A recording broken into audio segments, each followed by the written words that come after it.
Now it's time for Inspirational Women and my guest, Christina Kelly, Director of Communications with the American Cancer Society.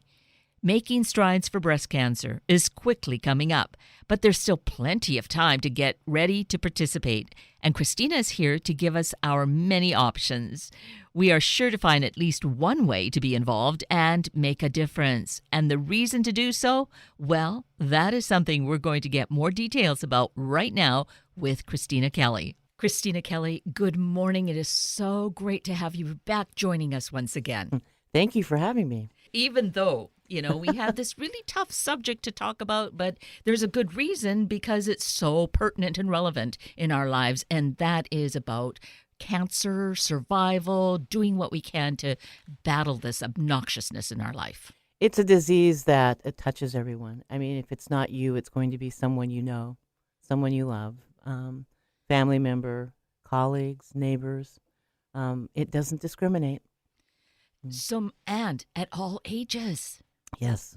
And some cancers are showing up earlier than we've ever seen before. Colon cancer, for example. It used to be that we would ask you to get screened by age 50, but we're seeing colon cancer in younger people, and now we've reduced that screening age to 45 for the first time to be screened. So, it's never a dull time at the American Cancer Society. And that's why we need to have all these events to really do what we can to participate, to support those that are in our life and even people we don't know, to support them in being able to live, to have a good life. That's right. Cancer isn't cheap, not for anyone. From the patient's perspective, it's very expensive, even with good insurance. From the research perspective, it's also very expensive, and they survive on grants and research grants that help them move the needle forward when they're studying how to treat certain kinds of cancers. So it costs money, and that's money that we need to get out there and help raise so that we can save more lives. And to set this up right at the outset, today we're here to do this in the context of making strides. Right. We have a kickoff coming up. It is August 8th. It's called Wild for a Cure, and it's going to be held at the Woodland Park Zoo this year from 7 to 9 p.m. We used to have breakfasts, and now we thought we would try bringing out the people after work, getting a chance to network and meet, talk about how to fundraise. There's all kinds of prizes and giveaways and silent auction and swag. So we're hoping to try to get people to come out, start thinking early about putting together possibly a team to walk in the Making Strides Against Breast Cancer Walk on October 19th at Gasworks Park. And so that gives us ample time to create different ways, innovative ways, really fun ways to raise those funds, because some of us may have a little bit of tension around that, a little bit of resistance. And me too. So you have some great ideas about that. When I love good causes, and I'm a, I love philanthropy, but when somebody asks me to go and raise funds, I just get cold. Because the idea of going up to people and asking for money just isn't something I'm comfortable or have been comfortable doing. But I realized after being at the American Cancer Society for 3 years, there are a lot of easy ways to raise funds without that uncomfortable feeling. For example, I write about wine. I've been collecting wine for 15 years. It seemed to me the easiest way for me to raise some funds was to host a wine tasting and have people pay, to come and participate. They get something out of it. They learn about wine, and they learn about flavors, and they learn about food and wine pairing. And I get a chance to raise money for Strides. I have a brother who has a poker tournament every month, and I said to him, why not add $10 per person to your tournament and tell them it's a donation for the American Cancer Society for Making Strides Against Breast Cancer? And he said, sure. So they're going to do that. Friends of mine are golfers, and they are going to put together a tournament where people who participate will pay a little extra. That money will go to the American Cancer Society. Um, it's garage sale season right now, and everywhere I go, I see signs popping up everywhere. You could easily have a garage sale. Talk to your next door neighbors on either side of you, across the street. It's not only a good way to help raise funds, but you get to know your neighbors a little better too. There's so many ways you can monetize the things that you do every single day without thinking about it. You're going to do it anyway. So that, for me, took the fear out of raising money. I'm not going to a stranger to ask money, although I'm more comfortable doing that now because it's such an important and vital cause. But I'm just taking things in my everyday life that I would be doing anyhow, and adding a little extra money to it. So really, by the time I get to making strides against breast cancer in October, I've raised all my money just by doing things that I would normally do, in my life. Right. And I think everyone can look at it that way and do it that way. Yes. And it's fun. It takes that sting out of asking because somehow we have that within our anatomy with some of us that it just isn't comfortable. So this makes it fun, and then we overcome that hurdle because we do know it's for such a darn good cause. It is. And, we know that 1 in 3 people in their lifetime will see cancer. And, it's hard to be, I don't want to be negative because we try to make it, a joyful event, celebrating survivors, celebrating the cures and the treatments and everything we've come up with. But the reality is that 1 in 3 people in their lifetime will see cancer. And so I do it because, frankly, I'm banking, that there might be a possibility in my future that I would see cancer. And if that's the case, I want some darn good research out there, ready for me if it's going to be me. Yes. If it's going to be, a loved one, friends. I have many friends who've been diagnosed with breast cancer. So I'm banking on the future this way. And I think it's a really good way to view participating. It's not a drudgery. It is a joy for me because I know that my little contribution is added to all of the other contributions. I heard Jesse Jones, who's a Cairo TV consumer reporter. Jesse has stage 4 kidney cancer, and he gets up in front of audiences and he says, I don't know if it was your dollar or your dollar or your dollar, but all those dollars added together pay for the research that keeps me alive today. And that's how you have to look at it. Yes. It may not, my $25 might not be a lot, but when you add it to my next door neighbor's 25 and my mom's 25 and everybody else's 25, that pays for a cancer research grant. Yes, and there's so much of that money also we need to know stays right here in our community because there's such great research going on in this field in the Puget Sound area. Yeah, we fund Fred Hutch, UW. The American Cancer Society is the largest grant provider for cancer research outside of the federal government. So we have a mandate. We have seen cancer rates drop. We know we've had an effect. We've watched people quit smoking. We've watched miracles happen. People who, 5 years ago were diagnosed with something that they wouldn't expect to be alive today are still today. We call them thrivers. They live with stage 4 cancer, but it doesn't define them. And the more that we can provide for research, the more those people can thrive because they get to try something new that works. And when it works, it's passed along to the next patient. And so, you feel like you've done something for just a tiny little effort. You've done something big. Right. And that's where that term strides really, I feel, fits so greatly because saying stage 4 cancer, not that many years ago, that was really pretty much a death notice. That's right. Look at this, thriving with stage 4. So this is what we are capable of accomplishing by whatever donation we can make, together it funds this research to make that a reality. Yep. If I can have a garage sale tomorrow and raise $50, I know that, you know, if you were diagnosed with cancer, my $50 would be added to your research. Mm-hmm. I know and it's important to make this real. I can tell you stories of women and some men who faced breast cancer, stared it down, and beat it. I think we've had on this program Christine Olson, Yes. who basically, Christine brought her kids here. She was going through a divorce and didn't have a whole lot of money or insurance. She heard about the Seattle Seahawks sponsoring a free mammogram clinic. So she went, and they found an aggressive cancer that if it hadn't been caught, she wouldn't have lived very long.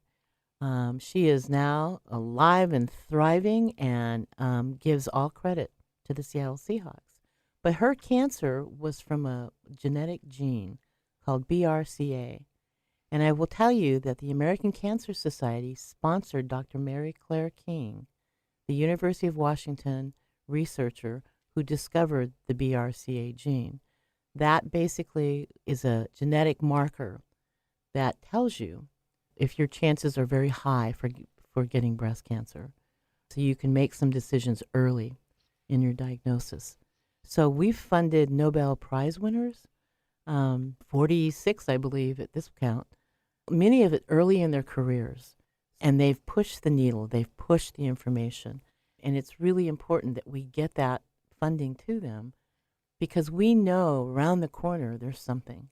And we just have to have the funding to find out what it is. Because we know, again, what an impact it makes. Looking at your website, cancer.org is filled with incredible information about all sorts of statistics and events that are going on. But I think about the one that says the population of U.S. cancer survivors now grows to nearly 17 million. That's right. That's phenomenal. And we see them every year at our, Rally for Life, Relay for Life.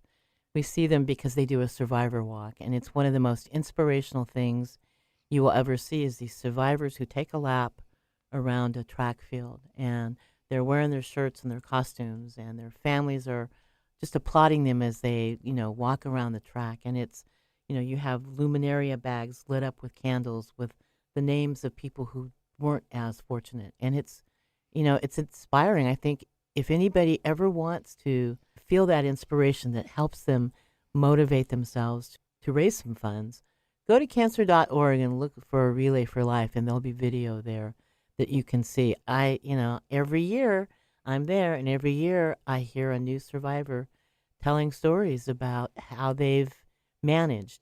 It's the kind of courage that can bring you to your knees, especially if you've never experienced that kind of critical disease, and the courage it takes to fight it and get up every day and, say, not today, cancer, not today. It is so life-changing. You were talking about Christine Olson and what an impact. It's nothing we want to ever have to face, but the impact, the positive impact it's had in her life with her kids and with really being able to develop a new career. And she looks great, maybe healthier than fabulous. ever, right? Yeah, and she's getting married. So, things happen for a reason that we don't, I think, understand. But with Christine, it gave her a new look on life, and it gave her the energy and the motivation to go out and talk about why it's so important.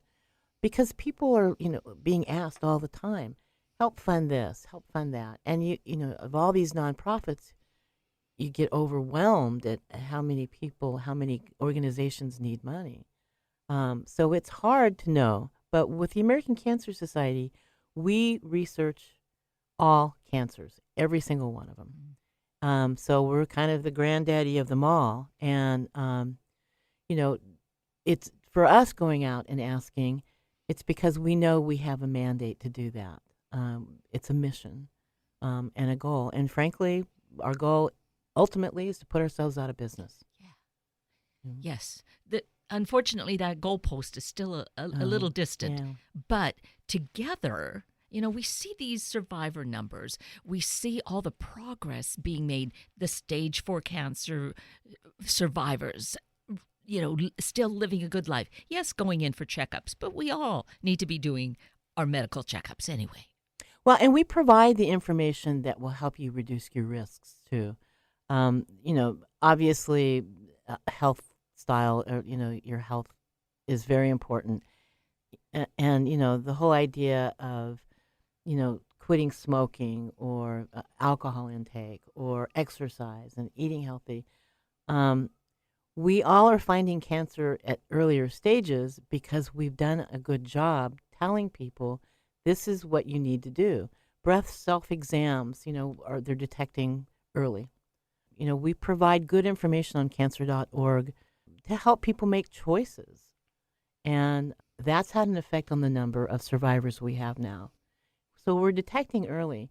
It doesn't mean we've eliminated it. And the fear that I have is that we get complacent and we lose, we're not sure where we're going, with the federal government and funding healthcare. So we lose momentum.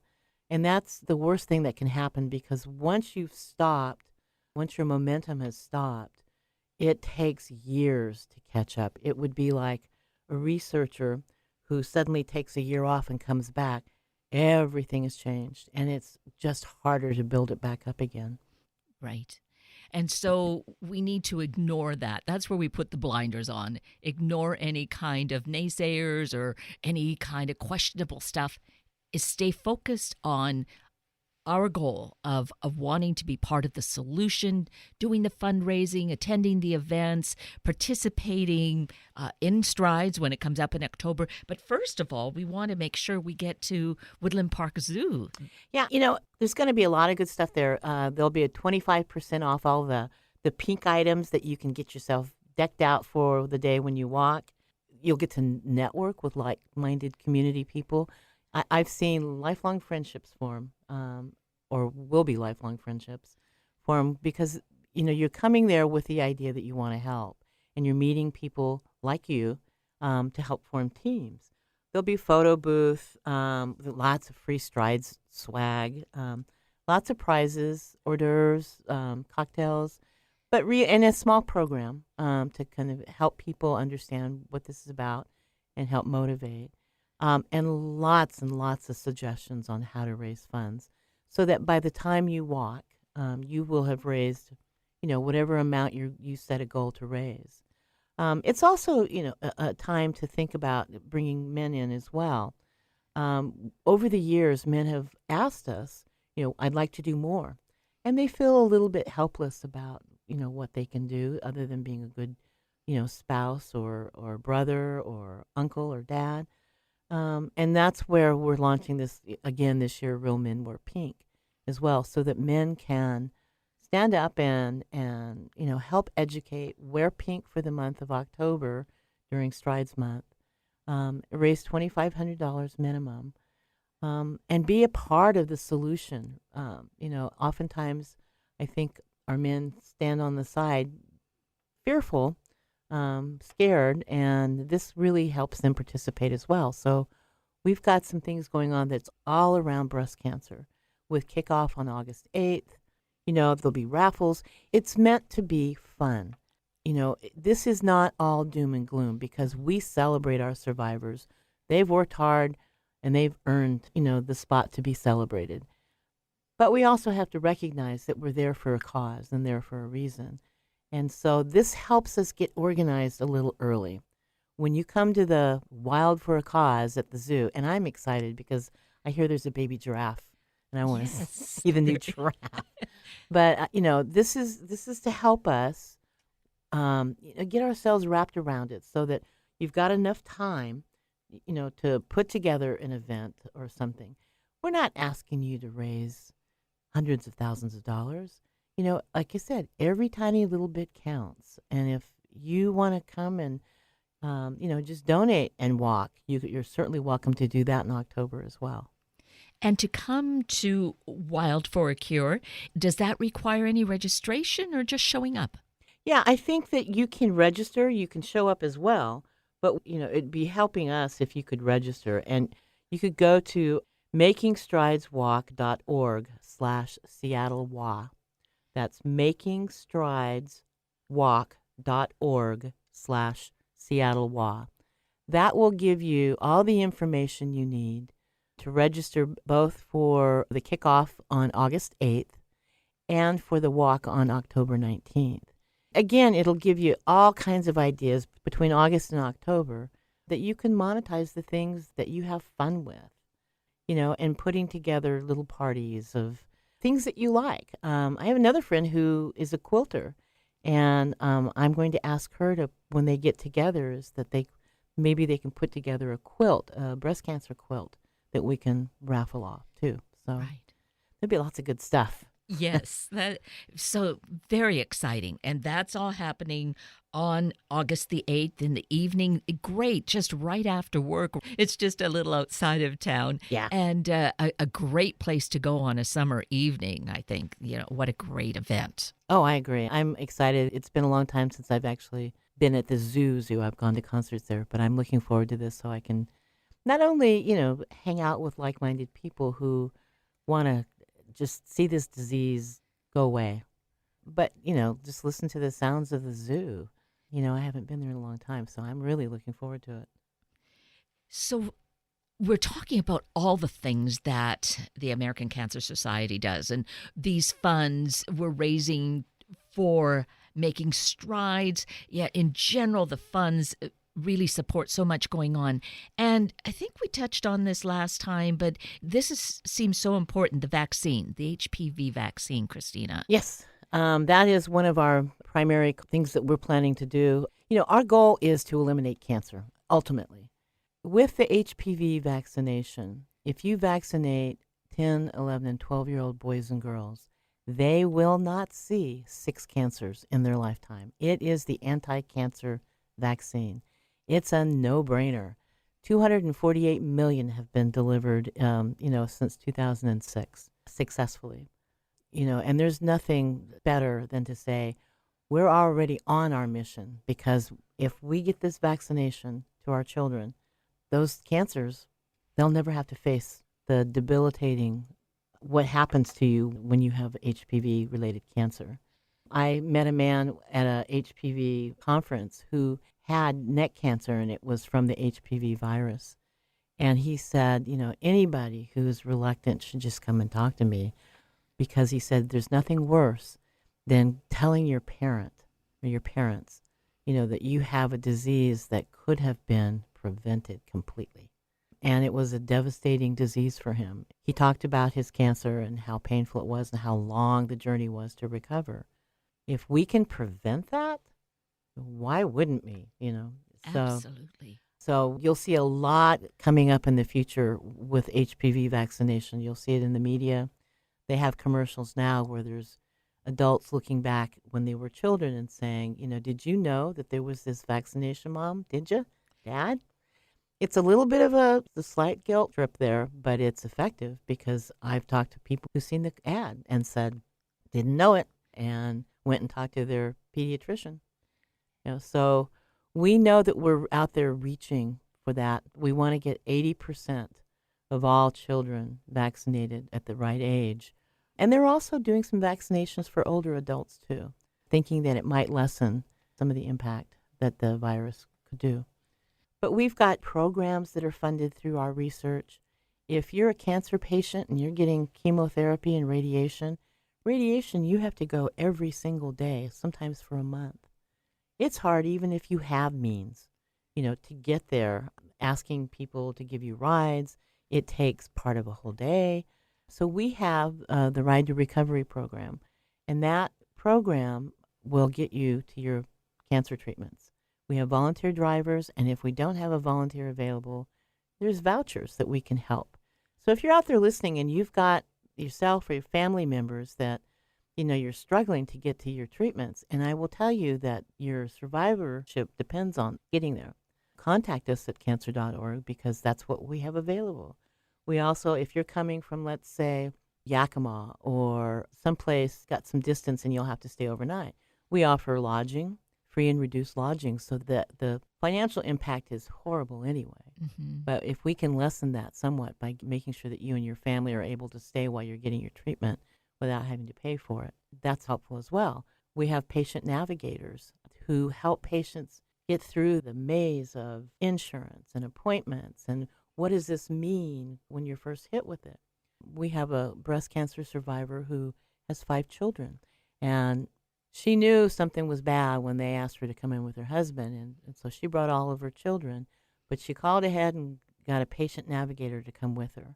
And that patient navigator sat in the lobby of the doctor's office, playing with the children, rocking the baby, helping them color in coloring books, while she and her husband listened to just a devastating, you have stage 4 breast cancer. She is thriving today. She's watching her children grow.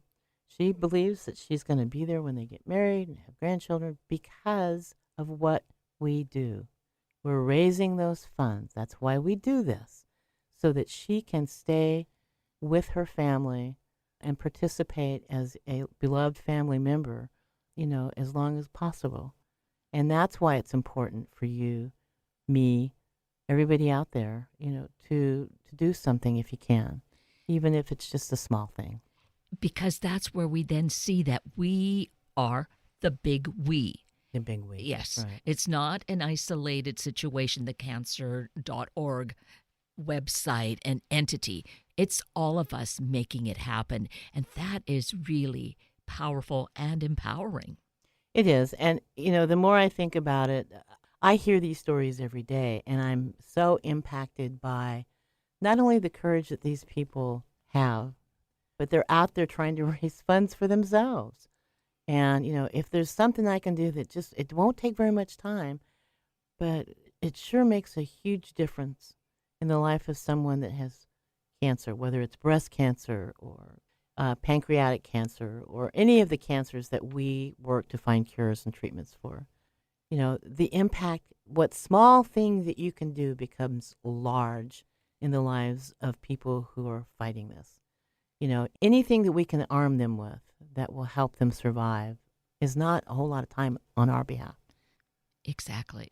So let's be part of this. Let's be the big we and get started by coming out to Wild for a Cure. Yeah, and it takes, if you've got a best friend, a bestie, if you've got, a mom or a beloved aunt or somebody, bring them along, because this whole idea, it's a 3-mile walk in October. And if you can sign up early and pledge to do this, if you've got a group of women that you hang out with and do a girls' retreat weekend, form a team. There's a contest for the most unusual and creative names for the teams. Have some fun at it while helping a very serious cause, but there's no reason to approach this with a gloomy approach. This should be joyful because we're saving lives, ultimately. Exactly. And how powerful is that? Well, Christina Kelly, as usual, it's so wonderful to have you join us and give us further insights, reminders, and invitations to be part of the important solution. So thank you for all that you do, for being here this morning, too. Oh, and thanks to Warren for being just a terrific media sponsor. It's one thing to have a lot of community partners. It's another to have a community partner that actually is able to get word out for us. So we're very appreciative. And we're happy to do that. Woo-hoo. And with that, we are at the end of a very full hour of Inspirational Women with Christina Kelly and Sunday Morning Magazine with Chuck Petrikis. I'm Kate Daniels, your host, and I greatly appreciate your sharing this hour with me and these special guests. For details you might have missed or information you'd like to know, please just send me an email, kated@warm1069.com, and I'll get right back to you. Also, if you'd like to listen again or share these important stories with your family and friends, find the podcast on our Warm 1069 webpage. Simply click on the podcast tab, then Sunday Mornings, and look for the show and guest names.